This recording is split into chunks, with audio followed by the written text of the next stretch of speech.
Hola, buenas tardes, buenos días. Hoy vamos a compartir una conversación, un intercambio con Eugenia Navarro, que es socióloga y actualmente es la secretaria de Desarrollo Local, Empleo y Economía Social de la Municipalidad de Morón. Morón es una localidad que está situada dentro del ámbito de la provincia de Buenos Aires, tiene aproximadamente 330.000 habitantes, de los cuales 170.000 son mujeres. Y Morón tiene, y por eso invitamos a Eugenia a que nos compartiera la experiencia del municipio, porque Morón tiene el récord, podríamos decir, es el primer municipio en nuestro país, en Argentina, que muy tempranamente incorporó la mirada de género en todas sus distintas iniciativas de políticas públicas. Eh, Actualmente, como ustedes saben, el género como política de Estado ha ganado más espacio en las agendas públicas, pero en el 2004 era prácticamente inexistente, digamos. Así que nos pareció muy interesante y que podía aportar muchísimos elementos Eugenia Navarro para que nos pueda contar algunas de las iniciativas que han tenido en este transcurso de tiempo. Así que, Eugenia, si te parece, por ahí podemos empezar con que nos cuentes, bueno, cómo fue en aquel 2004, digamos, cuando empezaron a incorporar la mirada, digamos, de dónde surgió la iniciativa, digamos, ese tipo de cuestiones. Bueno, yo si te parece bien, en realidad haría una referencia a un poquito más atrás. Nosotros asumimos la Perfecto. gestión de gobierno en diciembre del 99 y a partir de ese momento instauramos, digamos, como principios de la gestión de gobierno, además de la transparencia en la gestión pública. Era un municipio, Morón, digamos, que en la década de los 90 era el paradigma de la corrupción en el Estado. Y además del principio de la transparencia, bueno, uno de los ejes pilares de nuestra gestión fue siempre el compromiso con la participación social. Y en ese sentido, si bien el plan de igualdad de oportunidades entre varones y mujeres empieza a afianzarse a partir del segundo gobierno que nosotros tenemos en el distrito,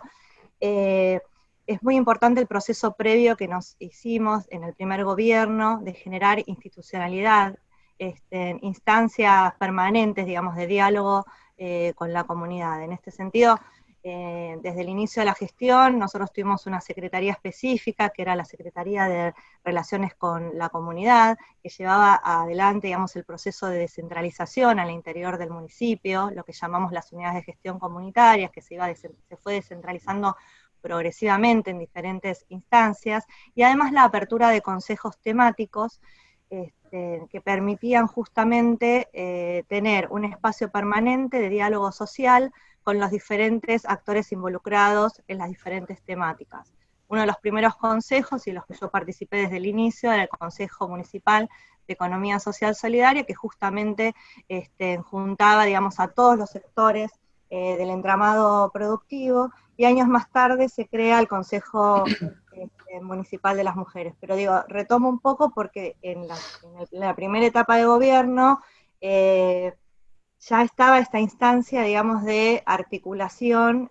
con la sociedad civil y con sus actores primordiales para el diagnóstico, para el diseño y para el monitoreo de diferentes políticas públicas. Y en la cuestión de género, que otro eje de gobierno también era el compromiso por los derechos humanos y generar mayores niveles de integración social en el distrito, la cuestión de género ya estaba presente y desde diferentes áreas, sobre todo desde salud, desarrollo social, se venían trabajando algunas acciones y programas específicos, pero es cierto, como bien vos decías, que a partir del segundo gobierno se crea la Dirección de Políticas de Género en el municipio, pensada desde el primer momento, y por eso también es dirección de género y no solamente dirección mujer, con la necesidad de tener un área que trabajara la transversalidad con el resto. O sea, la Dirección de Género siempre tuvo algunas políticas específicas, ¿no? Más vinculadas, bueno, a la creación del Centro Vivir Sin Violencia, a las cuestiones de visibilizar la cuestión de género, pero también inmediatamente se pone a trabajar en buscar una herramienta para lograr la transversalización del enfoque de género en todas las políticas públicas de las distintas áreas. Y ahí empieza, digamos, el camino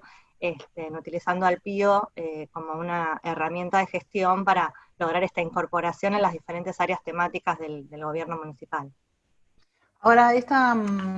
vos decís que justo mencionaste algunos aspectos que en este curso estamos abordando, como es el trabajo y la invitación al diálogo con distintos actores que forman parte de un determinado territorio para poder pensar las políticas y todo el proceso de las políticas públicas, tanto sea pensar el diseño, la implementación, la evaluación y demás. Digo, esta cuestión de la transversalización surge como iniciativa que traía, digamos, vamos a contar acá muy brevemente que el partido de Morón y el periodo que está comentando Eugenia forman parte de un partido que se llama Nuevo Encuentro, digamos que justamente en ese momento el intendente era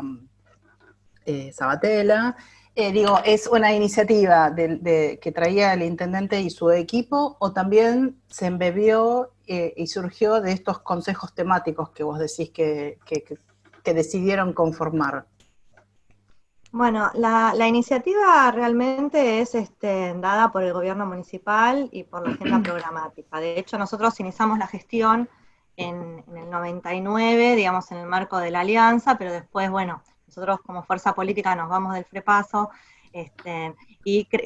creamos un nuevo partido político, Nuevo Morón, después Nuevo Encuentro, y en ese momento es donde también revisamos, digamos, los principios de la plataforma política partidaria, y creamos la Secretaría de Género del partido, y al mismo tiempo, revisando en un segundo gobierno la gestión, entendemos que había que profundizar las cuestiones de género. Y en nuestra impronta, digamos, de diálogo y de participación social, obviamente, si bien la iniciativa es del gobierno, se abre este canal de diálogo permanente, se crea el consejo, en este caso, Consejo Municipal de las Mujeres, y desde ahí, digamos, también con otros actores, digamos, y buscando también recursos para poder encarar una política pública que no hace a los roles tradicionales del Estado municipal, digamos, las 3B, ¿no? Los roles tradicionales, para poder afrontar eso, también la búsqueda de recursos y de metodologías de intervención que garantizaran que esto pueda realizarse sistemáticamente. Entonces, en ese sentido también hay una mirada a la cooperación internacional, a buscar modelos de gestión que nos permitieran encontrar una herramienta para hacer todo el proceso que nos dábamos cuenta que había que encarar, que tenía que ver con la formación, la sensibilización de funcionarios y funcionarias, de equipos de trabajo, la búsqueda de indicadores, el diálogo permanente para obtener la legitimidad en el territorio para poder hacer afectaciones presupuestarias y llevar adelante políticas, y después para llevar adelante los duros procesos de implementación local, digamos, donde en el día a día a veces no es tan sencillo como quizás yo ahora pueda contar algunas cosas. Uh-huh. Y ahí se desprenden por ahí dos cuestiones que forman parte del proceso de la política pública, digamos, por un lado el trabajo con los distintos actores del territorio y el trabajo interno, ¿no? Hacia el propio equipo municipal que debía llevar adelante, de algún modo, cargarse la mochila de llevar adelante la transversalización, digamos, que digo, hoy en Argentina existe la ley Micaela, que es una ley que, digamos que emanada desde el Estado, lo que busca es que todos los funcionarios y funcionarias nos capacitemos en el trabajo del Estado, digo, pero en ese momento no existía la obligatoriedad, en todo caso, de una ley. Entonces digo, ahí cómo se dio el trabajo, por ahí con los actores territoriales y por otro lado el trabajo interno, ¿no? Hacia el propio equipo municipal, que además no es que era un equipo nuevo que venía todo con el nuevo partido, sino que como sabemos, Claro. las instancias estatales se componen de equipos que preceden a las gestiones, ¿no? ¿Cuál fue ahí el trabajo que se dieron en los dos sentidos? Bueno, a ver, por un lado, así como está el Consejo Municipal de las Mujeres, algo que se institucionalizó, lo que llamamos la Comisión Ad Hoc. La Comisión Ad Hoc era justamente el espacio espacio que juntaba a los funcionarios y funcionarias de las distintas áreas en 7 comisiones temáticas específicas, y nosotros nos dimos la obligatoriedad en el 2005 de estar trabajando durante 6 meses en nuestra propia capacitación, en enfoque de género y herramientas de gestión, y donde cada uno de nosotros y nosotras, yo participaba en ese momento desde la Dirección de Empleo, tuvimos que revisar cada una de las políticas que llevábamos adelante, ya sean programas nacionales, provinciales o programas municipales. Cada una de nuestras políticas las tuvimos que revisar desde un enfoque de género para modificar ese diseño, los procesos internos de trabajo, y para también, digamos, más allá de transversalizarlo en todas nuestras intervenciones, generar políticas específicas de discriminación positiva para mujeres, y más tarde, a medida que fuimos avanzando también y madurando nuestra política pública de género, el enfoque también de la diversidad sexual, ¿no? Así que bueno, desde la comisión ad hoc encaramos ese proceso ya a nivel funcionarios, porque la verdad que, o sea, esto no hubiera sido posible si el primer conductor del gobierno, el intendente, no hubiera iniciado y nos hubiera convocado a todos a asumir esta cuestión. El lenguaje de género inclusivo, la verdad que en el 2000, 2003, 2004 era raro escuchar a un intendente que como disparador, disruptivo y como para generar el debate, incorporar el lenguaje inclusivo. A partir de ahí, digamos, convocarnos a todos a revisar, arrancando desde los funcionarios y funcionarios, como un compromiso político, digo, no solamente como algo a hacer, sino asumiéndolo como una acción también militante dentro del gobierno municipal, y después los trabajos de equipo. Y en eso fuimos como avanzando mucho, generando instancias donde cada área iba articulando con la asistencia técnica, y ahí quiero mencionar la Fundación Ever, que fue la fundación que nos acompañó a nosotros en obtener los recursos en toda la etapa diagnóstica, que después podemos comentar, digamos, para la implementación del PIO, y también tuvo un rol fuerte en la formación de funcionarios y después en las capacitaciones para los equipos. Yo como funcionaria, digamos, tuve una instancia de participación de la comisión ad hoc para poder revisar la planificación del área, pero al mismo tiempo también hacíamos una instancia de formación, si se quiere, de formación política, que también nos iba nutriendo a nosotros como mujeres, parte de un gobierno, que además éramos las que políticamente nos cargábamos el tener que ir viendo las intervenciones de los compañeros y compañeras de las áreas, donde digo, no es natural, digamos, también fue todo un proceso de aprendizaje, de que todos fuéramos incorporando la perspectiva de género, para después sí poder trasladarla a los equipos. Y ahí una cuestión, primero, de motivación y sensibilización, como vos bien decís, en las áreas vos encontrás en efectores municipales que vienen de muchísimos años, y que no necesariamente tienen ni la formación, ni la experiencia, como para asumir estas temáticas, y donde trabajar la cuestión de género es desafiar a un cambio cultural que nos interpelaba a todos. O sea, entonces hubo que generar instancias que eran muy conmovedoras, digo, porque es imposible trabajar la perspectiva de género, creo yo, sin revisarse a uno en su forma de vida, ¿no? Porque te atraviesa permanentemente. Entonces, bueno, generar estos espacios francos de ver qué nos pasa con las cuestiones de género, cómo lo venimos pensando, en la temática específica, poder tener diagnósticos que explicaran, digamos, por qué era necesario revertir el modo de trabajo ya naturalizado en los equipos, y decir, bueno, no, a partir de ahora nosotros empezamos a registrar el género de las personas. Bueno, ¿por qué? Una columna más, una tarea más. No, bueno, es fundamental, porque necesitamos construir indicadores que den cuenta de nuestras intervenciones, necesitamos que cada una de las ofertas que hacemos, en nuestro caso, trabajadores y trabajadoras, digamos, no tengan un sesgo de género, que cuando una persona viene al área, nosotros podamos abrir el abanico y la oferta de proyectos y programas sin prejuicio a nosotros como efectores de política pública respecto de lo que hay que ofrecerle a un varón, de lo que hay que ofrecerle a una mujer, y después, bueno, de cómo, además de cómo tratar a las personas que se acercan independientemente de su género, porque bueno, en la medida que nosotros fuimos avanzando también en programas inclusivos para trabajar con población trans y travesti, también hubo que hacer todo un trabajo para que los equipos pudieran ser inclusivos, respetuosos de la diversidad, y encarar procesos de trabajo en conjunto que no fueran discriminatorios o expulsivos, sino que por el contrario invitaran a las personas a venir a nuestras oficinas y acceder a los programas. Y bueno, te iba a preguntar quién había acompañado este proceso, y vos mencionaste ahí a la Fundación Eber. Digo, por ahí es importante, o sería interesante compartir brevemente, bueno, esto que hicieron un diagnóstico, y después, si se te ocurre o te viene a la memoria algún ejemplo, porque de algún modo fue revisar lo que el municipio venía haciendo en distintas áreas, más allá que hayan iniciado líneas nuevas, pero bueno, cómo revisaron, digamos, la práctica habitual que venían desarrollando desde el punto de vista del diseño y de la política en acción, digamos, ¿no? En el territorio, en el enlace con el sujeto de la política. Y por otro lado, te quería preguntar si hubo digamos, seguramente hubo resistencias por parte de los equipos. Bueno, eso, Sí, ¿cómo claro. cómo se fue resolviendo? Bueno, muchas cosas, ¿no? A ver, por el lado del diagnóstico y en los procesos de instancia preparatoria del PIO, nosotros comenzamos y financiado con la Fundación Eber y también con la Dirección de Estadísticas y Evaluación de Políticas Municipales. Lo primero que se hizo fue una muestra y una encuesta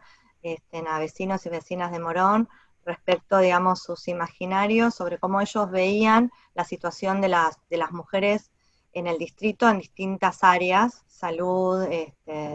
el ámbito doméstico, la cuestión de la violencia, también del tema del trabajo.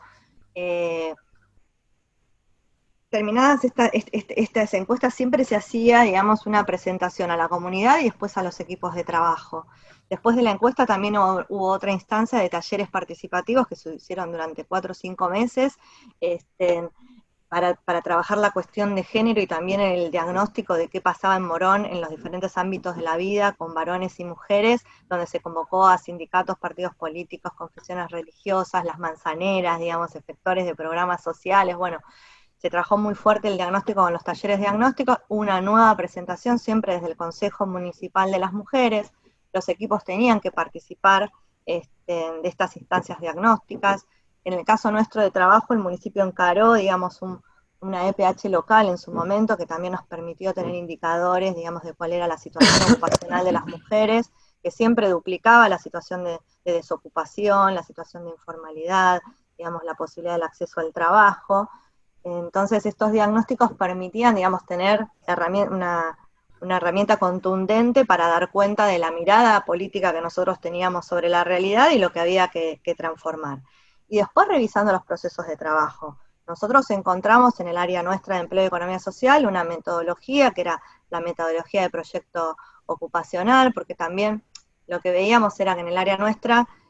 los municipios muchas veces son meros ejecutores de programas nacionales y provinciales, y entonces cada trabajador, yo estoy en un programa, ¿no? Entonces implemento este programa y la persona circula, digamos, entre distintas casillas, no. Entonces, bueno, dijimos, no, nosotros tenemos que armar una política propia, creamos un área de orientación ocupacional y descentralización, con un equipo que integraba, digamos, las diferentes políticas, y que pudieran justamente hacer una atención de las personas que llegaban y empezar a trabajar ahí en esta metodología de proyecto ocupacional. Nosotros trabajábamos el armado del proyecto formativo ocupacional de cada persona que se acercaba. Y a partir de ahí, con un relevamiento de su historia laboral y formativa, armar una intervención a mediano y largo plazo, donde después íbamos acompañando,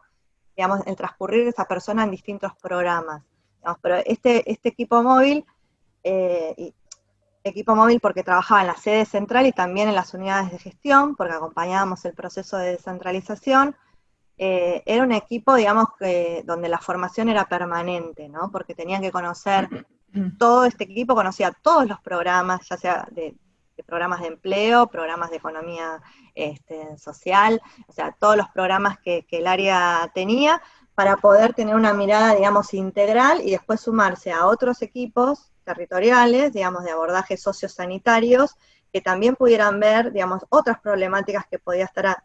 teniendo en este caso, por ejemplo, una trabajadora de violencia de género, porque nosotros trabajamos la articulación permanente entre los equipos nuestros del área con los del área de género, por ejemplo. Entonces, también tenían que conocer a fondo, digamos, y todos habían hecho el curso, fueron haciendo los cursos de operadores en prevención de situaciones de violencia, la violencia en el ámbito doméstico, también la violencia en los diferentes ámbitos del trabajo. Entonces, bueno, como que la apuesta fue a tener unos equipos interdisciplinarios que trabajaran integralmente en el conocimiento de las diferentes políticas y programas, que pudieran ayudar a las personas, aún las personas desocupadas, a armar un proyecto a mediano y largo plazo, que no, los programas no cayeran así espontáneamente,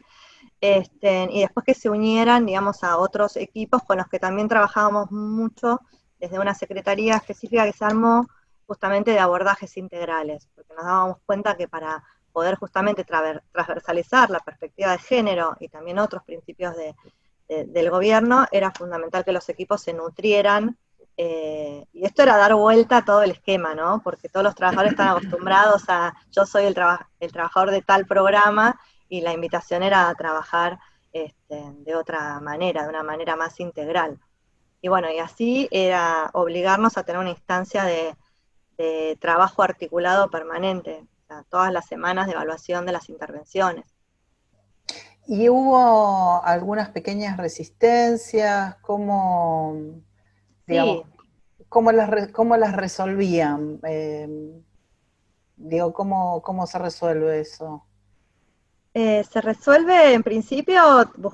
interpelando, digamos, interpelando a sumarse a la tarea, a la motivación, sensibilizando, capacitando, pero luego, bueno, vos imponés una metodología de trabajo, generás procesos de trabajo, y de a poco se van limando las resistencias, y después yo siempre creí que también era responsabilidad nuestra de los que estamos a cargo de los equipos, de encontrarle el mejor lugar a cada persona, ¿no? Entonces, también entender que todos tenemos limitaciones y condicionantes, más a la hora de abordar algunas temáticas. Entonces, bueno, de ir buscando la manera de que en los equipos estuvieran en el lugar apropiado cada persona, porque hay diferentes tareas a asumir. Pero claramente las personas que estuvieran en contacto con los y las destinatarias de las políticas tenían que ser personas que no discriminaran, que tuvieran una mirada integral de la cuestión en torno al trabajo y a la no violencia, y bueno, de a poco la gente se va sumando, y la verdad es que muchas personas que al principio quizás no esperábamos, con sensibilización, con capacitación, con procesos de trabajo claros también, ¿no? Porque a veces vos en tu idea tenés un montón, en tu cabeza tenés idea de cómo querés las cosas, pero si vos no las sabés transmitir y no generás los procesos y las herramientas de trabajo, hay mucha frustración en los equipos. Entonces yo creo que también hubo una apuesta ahí y un acompañamiento para que las personas pudieran trabajar de la mejor manera posible, y tuvimos muy buenos resultados, y veíamos también mucha satisfacción en los propios equipos cuando veían los cambios, y cuando veían que efectivamente garantizaban derechos donde no los había, y que una mujer que venía del Centro Vivir Sin Violencia y que nunca había trabajado, podíamos hacer todo un trabajo de recupero de sus saberes previos incorporados en la vida, que no había trabajado con trabajo remunerado en el mercado, pero que claramente había trabajado, que tenía saberes, cómo a partir de la terminalidad educativa, la formación para el trabajo, se podía profesionalizar esos saberes previos, trabajar en los oficios, y después las estrategias para su incorporación al mundo del trabajo, ya sea a través de la agencia de empleo, hacia el mercado de trabajo formal, no, ya sea a través del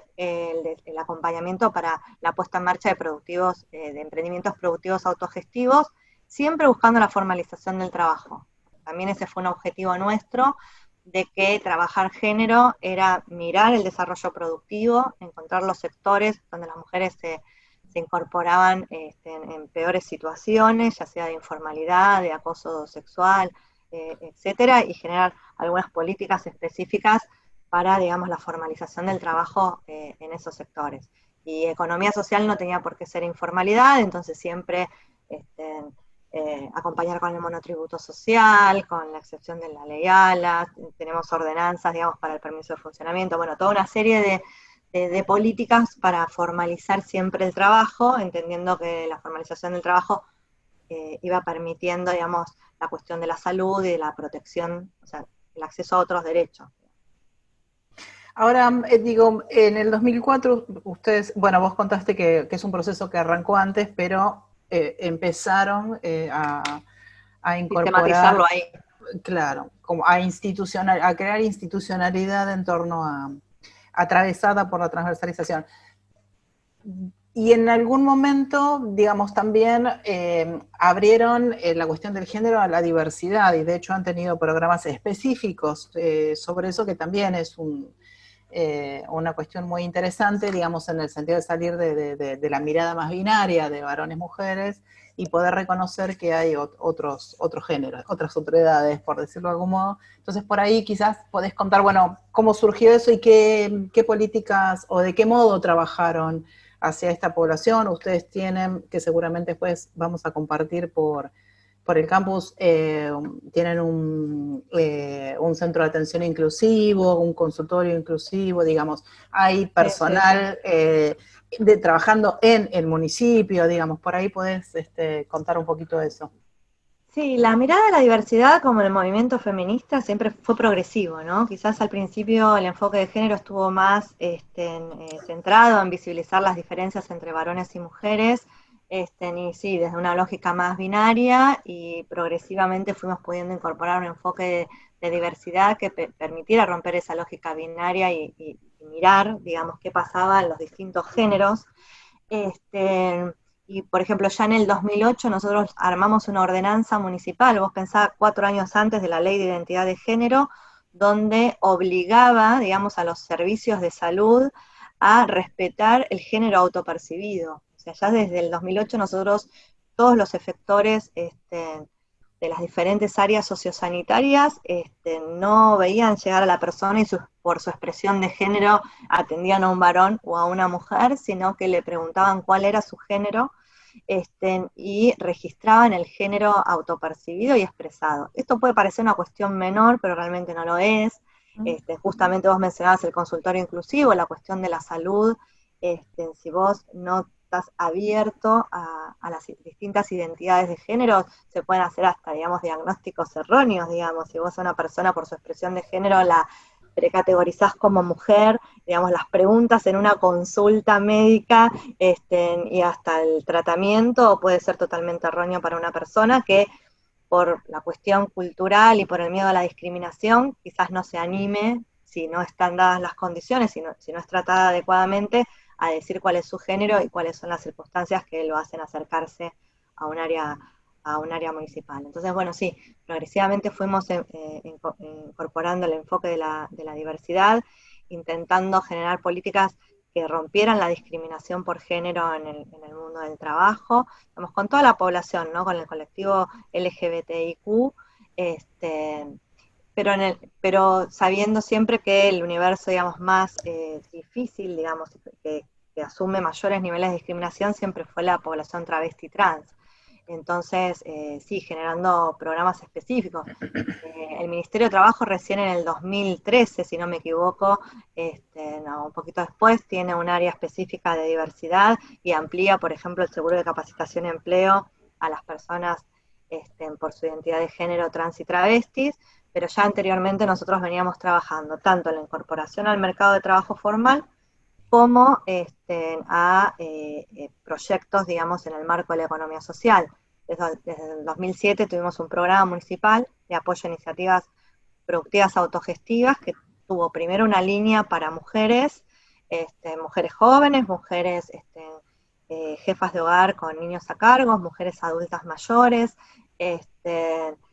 pero bueno, una primera línea para mujeres en situación de violencia, y años más tarde es que creamos una línea específica para personas en situación de prostitución y para personas travesti trans. Entonces, a partir de ahí, teníamos recursos específicos para trabajar, digamos, el desarrollo de emprendimientos productivos formalizados en el marco de la economía social, porque también en el mercado de trabajo era muy difícil romper los mecanismos discriminatorios a partir de la agencia de empleo. más allá de las campañas de difusión que teníamos, digamos, hicimos mucho trabajo con los centros de formación profesional del distrito, con las escuelas municipales, con los centros de formación. Me acuerdo con WOCRA hicimos un trabajo muy fuerte para que en el centro de formación pudieran aceptar a personas trans.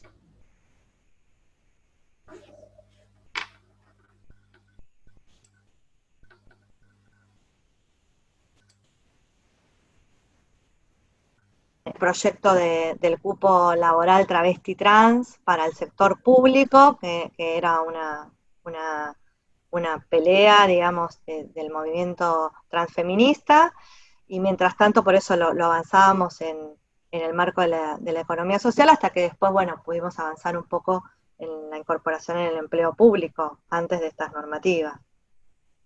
No sé si tengo problemas de señal, perdón, pero en un momento Sí, me en un pareció momento que... se quedó como colgado, pero no sabes si era mi conexión o la tuya. No sé si se escuchó o desde dónde retomamos, perdón. Por las dudas por ahí, yo me quedé en el trabajo con la UOCRA, ahí que estaban, que hicieron talleres con ellos de sensibilización. Sí. No, bueno, porque como un ejemplo, digamos, de todo lo que hay que trabajar para generar inclusión, ¿no? La población travesti trans es expulsada de su seno familiar y también después de la escuela. Entonces, cuando nosotros pensamos la terminalidad educativa, armamos convenciones en principio específicas para esta población, para que pudieran no sentirse seguras y no discriminadas, pero también el objetivo era poder tener comisiones mixtas, por decirlo de algún modo, y que también pudieran incorporarse a cualquier centro de formación, independientemente del oficio, sin ser discriminadas como personas por su identidad de género. Entonces hicimos mucho hincapié, digamos, en generar mesas de sensibilización, de capacitación, no solo con equipos municipales, sino en este caso, bueno, los centros de formación son provinciales, la mayoría de los centros de formación profesional, entonces desde la mesa de cogestión educativa lo trabajamos mucho con los centros de formación provinciales y también con los sindicatos, como WOCRA, que daba muchas acciones de capacitación, y bueno, surgían desde cuestiones básicas, bueno, pero ¿a qué baño van? ¿No? Las discusiones de ese tipo, hasta, bueno, cuál era la oferta formativa para ellos, y bueno, todos los esquemas y los incentivos que desde el municipio poníamos a disposición para que esto se pueda realizar, más allá de los centros propios de formación que también tuvimos y a los polos productivos que también desarrollamos para que, bueno, las personas pudieran incorporarse sin discriminación.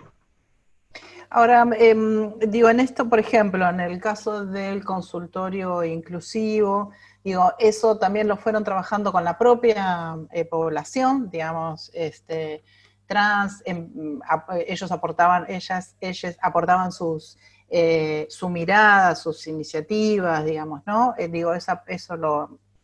porque Ahí una cuestión hicimos que estamos una... marcando en el curso es esta, la importancia como de recuperar las voces de los distintos actores, poder entender sus necesidades, ¿no? Digo, lo pregunto por ahí un poco en ese sentido. Sí, sí, totalmente. A ver, por un lado, a ver, en el consultorio inclusivo hicimos un trabajo articulado, digamos, desde el área de salud, que es lógicamente la que toma la iniciativa, con el área de género, y desde el área nuestra de empleo lo que hicimos fue, por un lado ya veníamos avanzando en esto de promover la incorporación en el sector productivo privado de personas trans a puestos de trabajo. Habíamos tenido las instancias de entrenamiento laboral y de inserción laboral formal, ya sea en el sector privado como en el propio sector público. Logrando esa incorporación en el sector público de personas trans en las áreas, también las capacitábamos en diferentes tareas, y por ejemplo nosotros incorporamos 2 personas trans al área de empleo, que eran auxiliares administrativas, pero que después también se integraron al equipo móvil de orientación ocupacional y abordajes integrales, y que también uno o dos de los días que ellas trabajaban iban al consultorio inclusivo. Entonces, cuando las personas se acercaban por una cuestión de salud al consultorio inclusivo, había una o dos personas trans, digamos, de la oficina de empleo, que tenían su escritorio ahí al costado, que difundían cuáles eran los programas de empleo, y que podían llegar de otra manera, además de lo que se hacía territorialmente, se recorrían las mal llamadas zonas rojas y los, digamos, corredores, digamos, donde hay personas en situación de prostitución, y entonces íbamos, nos acercábamos a ese lugar, digamos, a presentar políticas sociosanitarias y programas de empleo como alternativa a la prostitución para las personas que buscaran una alternativa. Ok. Y por ahí ahora,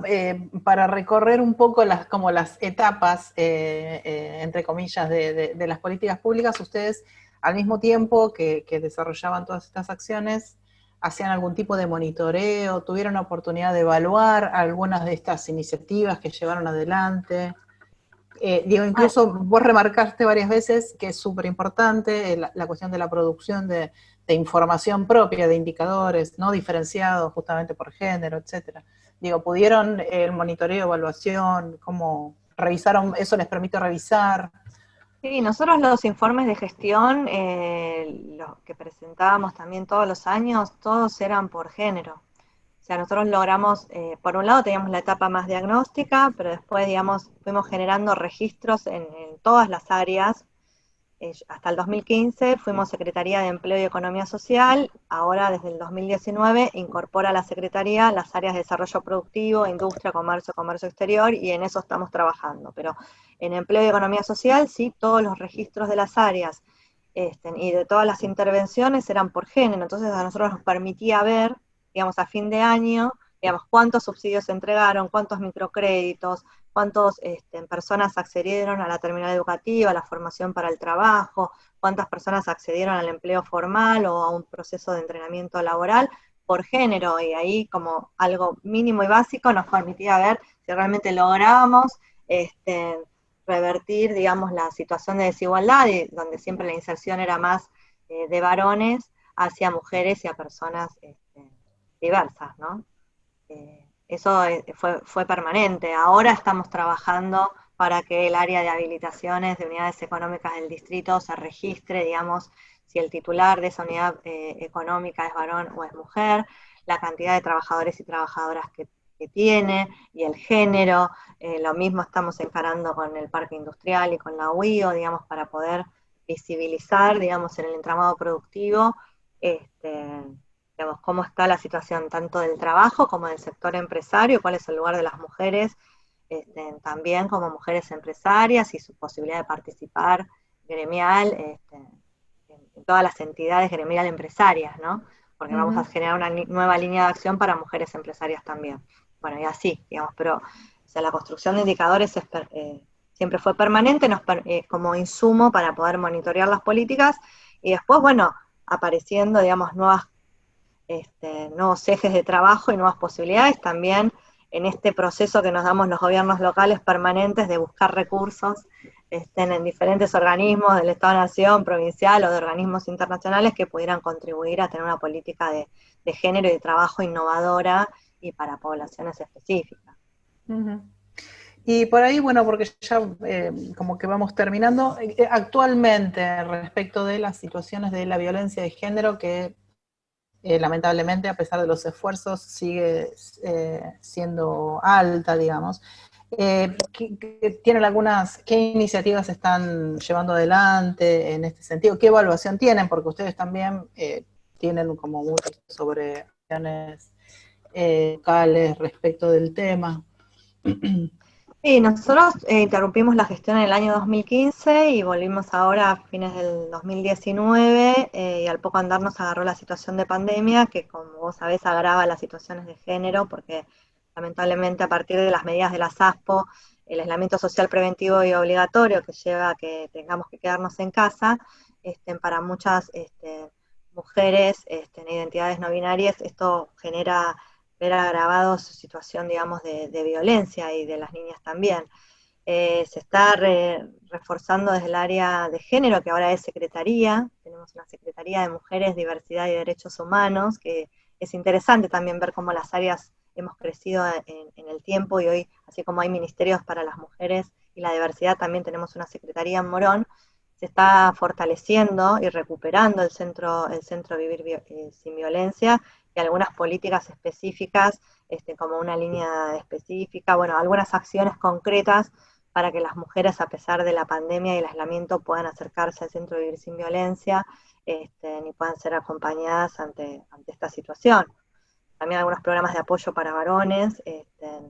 y algunas líneas específicas que lleva adelante el área de género. Uh-huh. ¿Alguna ahí que quieras comentar muy brevemente de estas dirigidas a varones? Básicamente se están abriendo espacios de diálogo y de acompañamiento para varones que también ante situación de desocupación o situaciones de diferentes instancias de la vida, también sientan que pueden estar desbordados y generando situaciones de violencia, sobre todo familiar, y bueno, tienen acompañamiento desde los equipos del Centro Vivir Sin Violencia, que en principio solamente trabajaba con mujeres y ahora abrió también a trabajar con varones. Okay. Hay que ir viendo cómo se da ese proceso. Bueno, Eugenia, la verdad que es muy interesante, sobre todo porque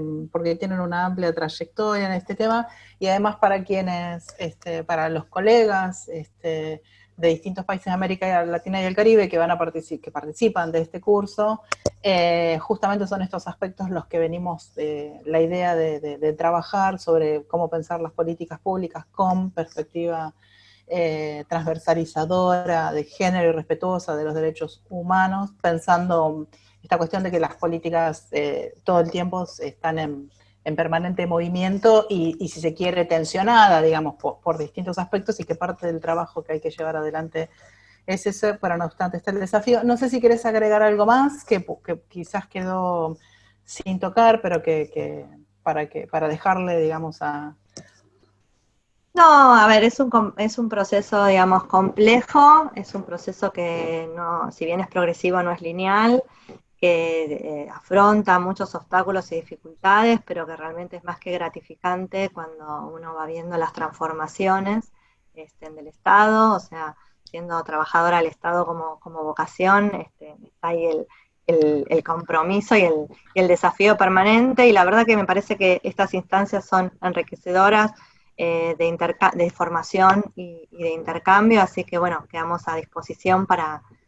contar y dar cuenta de los pequeños o grandes logros que hemos tenido, que estamos aprendiendo todo el tiempo y en esta etapa con un desafío muy grande en este contexto de poder seguir profundizando las políticas y desafiándonos a nosotros mismos para no repetirnos a nosotros mismos, encontrar nuevas herramientas y nuevas estrategias, porque si bien se ha avanzado muchísimo en esta última década de nuestro país, sobre todo en el marco normativo y jerarquizando las áreas, todavía falta mucho por hacer para generar situaciones de igualdad entre los diferentes géneros en el desarrollo económico y productivo de nuestro país. Así que nada, quedamos a disposición si podemos colaborar. Por ahí hay muchas cosas que no dijimos, pero bueno, acá estamos. Bueno, creo que va a servir mucho, va a ser interesante. Vamos a dejar algunos materiales para que puedan consultar, incluso si por ahí hay algún informe de gestión que se pudiera compartir o algo, digo, en relación a cómo pensar la producción de información propia, quizás pueda ser interesante para compartir. Sí, hay publicados los dos libros, digamos, de los planes de igualdad, y podemos compartir también algunas ordenanzas específicas que desarrollamos desde el municipio para institucionalizar justamente algunas políticas, así que también podemos pasar las ordenanzas y después hay algunos links, algunos videos que le ponen un poco de color e imagen a algunas cosas que charlamos. Perfecto. Bueno, te agradezco mucho, te agradecemos mucho el aporte. Muy interesante la experiencia que han desarrollado. Nos vemos Bueno, pronto. muchísimas Gracias. gracias.